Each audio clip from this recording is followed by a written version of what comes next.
জানেন চট্টগ্রামে ইপিজেড আছে, ইপিজেড আছে না? আমরা আস্তে আস্তে কুমিল্লায় এই ইপিজেড আস্তে আস্তে একটা একটা করে ইপিজেড আমরা কুমিল্লাতেও করতে চাই, যেন এই এলাকার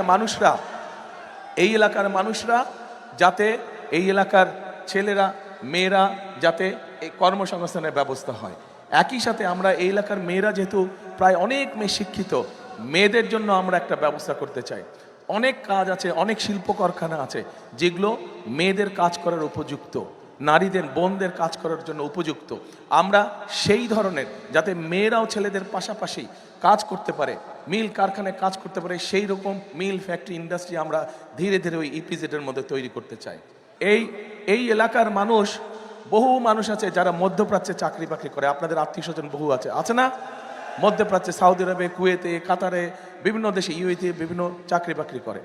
এখন যারা গিয়েছে এই মানুষগুলোকে যদি আমরা দক্ষ শ্রমিক হিসাবে ট্রেনিং দিয়ে এবং একই সাথে যেহেতু তারা অধিকাংশ সৌদি আরবে যাচ্ছে, সেই দেশের ভাষা শিখিয়ে যদি আমরা পাঠাতে পারি তাহলে তার বেতন বেশি হবে না? আমরা এই পরিকল্পনাটা গ্রহণ করেছি যে এই পরিকল্পনা হলে বহু মানুষকে আমরা ট্রেনিং দিয়ে সৌদি আরবে বা মিডল ইস্টের বিভিন্ন দেশে, যে কাতার বলেন, কুয়েত বলেন, ওইসব দেশে আগামী 5 থেকে 10 বছর কি ধরনের ওইসব দেশের অর্থনৈতিক উন্নয়ন কিরকম হচ্ছে, তারা কি প্রজেক্ট গ্রহণ করছে এবং এই দেশ থেকে কি ধরনের মানুষ পাঠালে বেশি বেতনে চাকরি করতে পারবে, সেটারও আমরা পরিকল্পনা আছে আমাদের। এবং আমরা আমাদের ছেলে মেয়েদেরকে শিক্ষিত করে তাদেরকে ট্রেনিং দিয়ে, ভাষা শিক্ষা দিয়ে আমরা পাঠাবো পৃথিবীর বিভিন্ন দেশে। এখন এই পরিকল্পনা কেমন লেগেছে? আচ্ছা, ঠিক আছে। এবার আসেন আমাদের দেশে, বিশেষ করে গ্রাম অঞ্চলে মানুষের, আপনাদের এলাকাতেও এই সমস্যাটা আছে। কি সেই সমস্যা? চিকিৎসা সুবিধা। অনেক গ্রাম উপজেলা আছে যেখানে বিশেষ করে মা বোনেরা, শিশুরা তাদের অসুখ বিসুখ হলে, ছোটোখাটো অসুখ বিসুখ হলে, তারা হয়তো ভাই আজকে অন্য কাজে ব্যস্ত, অথবা স্বামী ব্যস্ত, অথবা ছেলে ব্যস্ত, হাসপাতালে, সেটা উপজেলা হাসপাতালে হোক, সেটা জেলা সদর হাসপাতালে হোক, নিতে পারে না।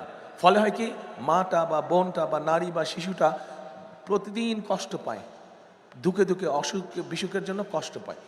আমরা যেটা করতে চাচ্ছি, এখানে অনেক মুরব্বী আছেন, আপনার যারা মুরব্বী আছেন আপনাদের মনে আছে শহীদ রাষ্ট্রপতি জিয়াউর রহমানের সময় পল্লী চিকিৎসক ছিল, মনে আছে? জানেন আপনারা পল্লী চিকিৎসক? এখনো কিছু কিছু আছে বোধহয়। হ্যাঁ, পল্লী চিকিৎসক। ঠিক এরকম আমরা চিকিৎসক, আমরা ওটাকে নাম দিয়েছি হেলথ কেয়ারার। এই হেলথ কেয়ারার আমরা অ্যাপয়েন্ট করব। এই হেলথ কেয়ারের কাজ হবে গ্রামে গ্রামে যাবে, গ্রামে গ্রামে গিয়ে যেই অসুখ বিসুখগুলা ছোটোখাটো, বেশি সিরিয়াস অসুখ বিসুখ না, সেগুলা মা বোনদেরকে, শিশুদেরকে তারা ওখানেই তাদেরকে চিকিৎসা দিবে। ফলে মা বোনদেরকে কষ্ট করে সেই হাসপাতালে দূরে আসতে হবে না। এটা কেমন লাগলো পরিকল্পনা?